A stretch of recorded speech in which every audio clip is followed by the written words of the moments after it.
नमस्कार। कहानियों के अद्भुत संसार किस्सा कहानी में मैं वर्षा गर्ग एक बार फिर आप सभी का स्वागत करती हूँ। आज मैं आप सभी के लिए लेकर आई हूँ प्रसिद्ध व्यंग्यकार हरिशंकर परसाई जी का लिखा हास्य शैली में एक निबंध जिसका शीर्षक है आंगन में बैंगन। मेरे दोस्त के आंगन में इस साल बैंगन फल आए हैं।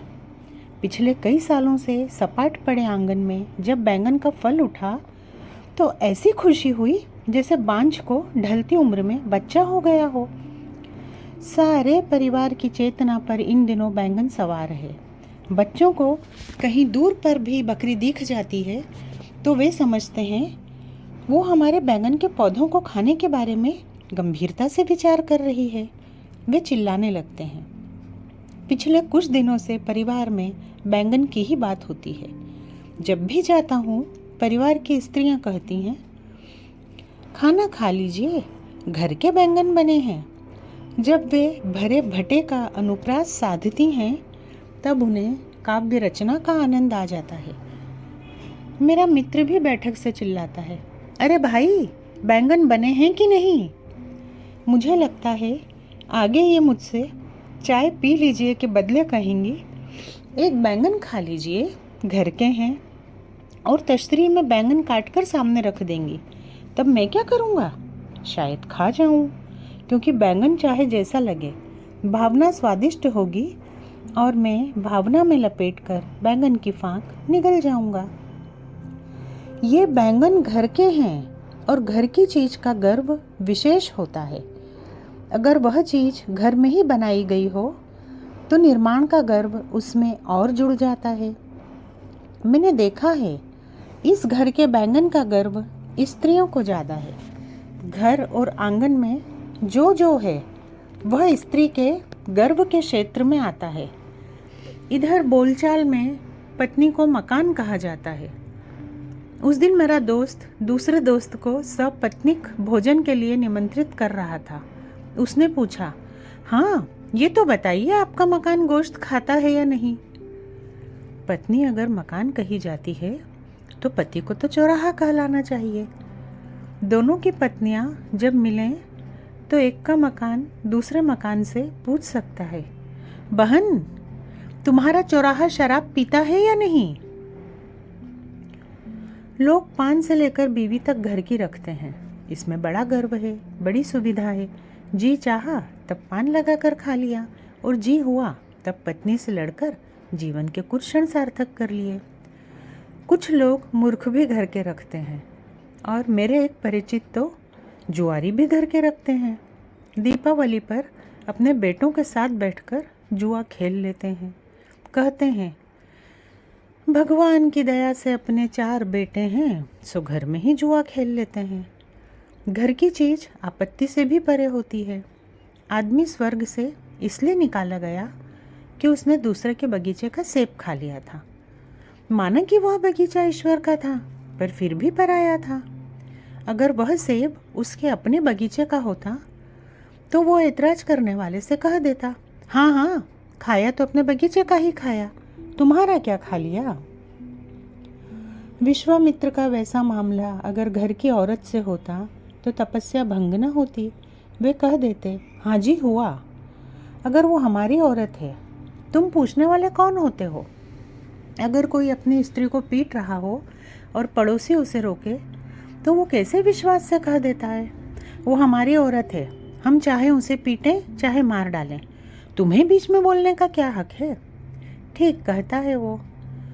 जब वह कद्दू काटता है तब कोई ऐतराज नहीं करता तो औरत को पीटने पर क्यों ऐतराज करते हैं? जैसा कद्दू वैसी औरत, दोनों उसके घर के हैं। घर की चीज़ में यही निश्चिंतता है, उसमें मज़ा भी विशेष है।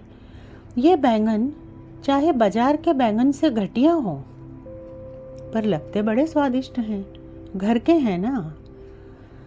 मैंने लोगों को भयंकर कर्कशा को भी प्यार करते देखा है, क्योंकि वो घर की औरत है।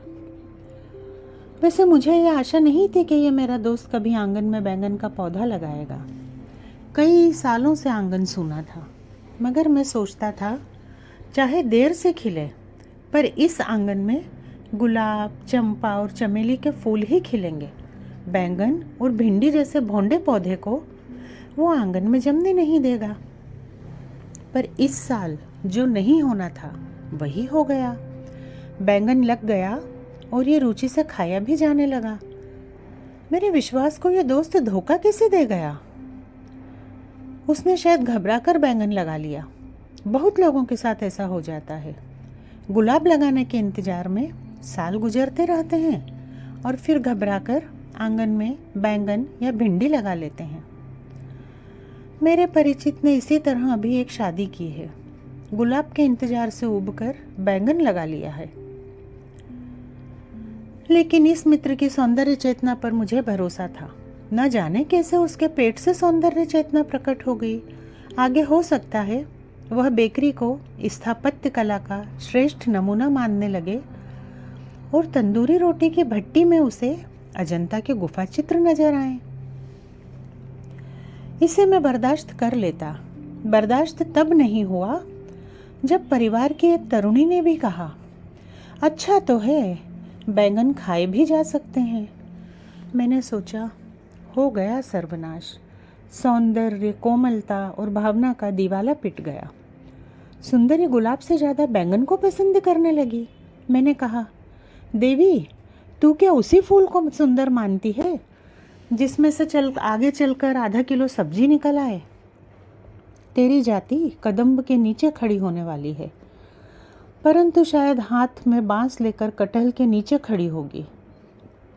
पुष्पलता और कद्दू की लता में क्या तू कोई फर्क नहीं समझती?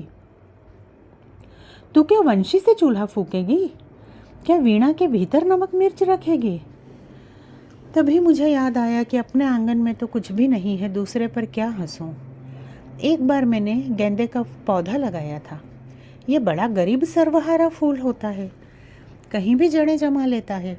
मैंने कहा, हुजूर, अगर आप जम जाएं और खिल उठें तो मैं गुलाब लगाने की सोचूं। मगर वो गेंदा भी मुरझा कर सूख गया। उसका डंठल बहुत दिनों तक जमीन में गड़ा हुआ मुझे चिढ़ाता रहा कि गेंदा तो आंगन में निभ नहीं सका, गुलाब रोपने की महत्वाकांक्षा रखते हो। और मैं उसे जवाब देता, अभागे, मुझे ऐसा गेंदा नहीं चाहिए जो गुलाब का नाम लेने से ही मुरझा जाए। गुलाब को उखाड़ कर वहाँ जम जाने की जिसमें ताकत हो, ऐसा गेंदा मैं अपने आंगन में लगने दूंगा। मेरे घर के सामने के बंगले में घनी मेहंदी की दीवार सी उठी है। इसको टहनी कहीं भी जड़ जमा लेती है। इसे ढोर भी नहीं खाते। ये सिर्फ सुंदर हथेलियों की शोभा बढ़ाती है और इसीलिए इस पशु तक के लिए बेकार पौधे की रुमानी प्रतिष्ठा लोकगीतों से लेकर नई कविता तक में है। नेल पॉलिश के कारखानों ने मेहंदी की इज्जत अलबत्ता कुछ कम कर दी है, तो मैंने मेहंदी की कुछ कलमें आंगन में गाड़ दी।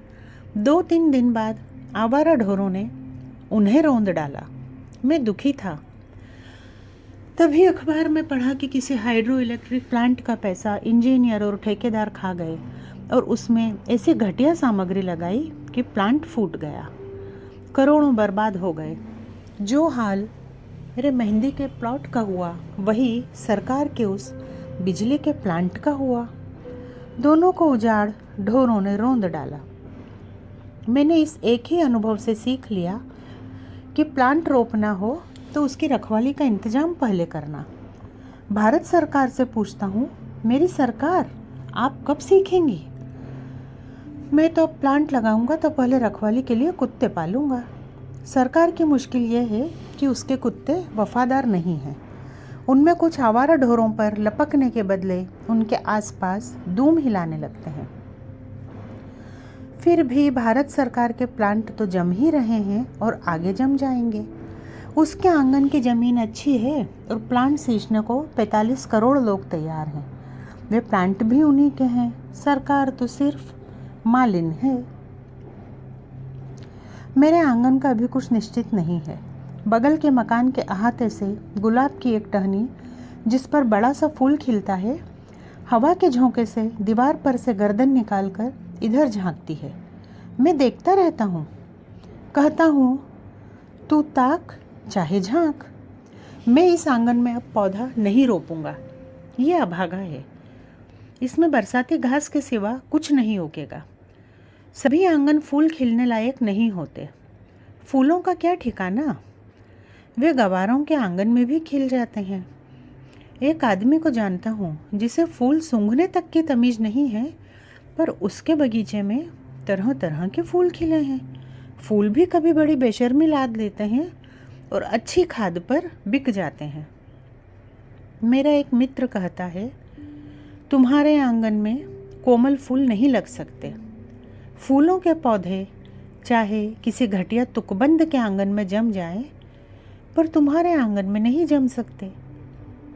वे कोमल होते हैं, तुम्हारे व्यंग की लपट से जल जाएंगे।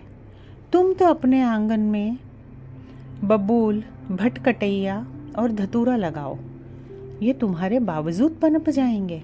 फिर देखना कौन किसे चुभता है, तुम बबूल को या बबूल तुम्हें। कौन किसे बेहोश करता है, धतूरा तुम्हें या तुम धतूरे को। अभी आप सुन रहे थे मुझसे यानी वर्षा गर्ग से हरिशंकर परसाई द्वारा लिखित एक हास्य निबंध, जिसका शीर्षक था आंगन में बैंगन। पसंद आया हो तो चैनल को लाइक सब्सक्राइब ज़रूर करिए। जल्दी ही मिलेंगे एक अन्य कहानी के साथ।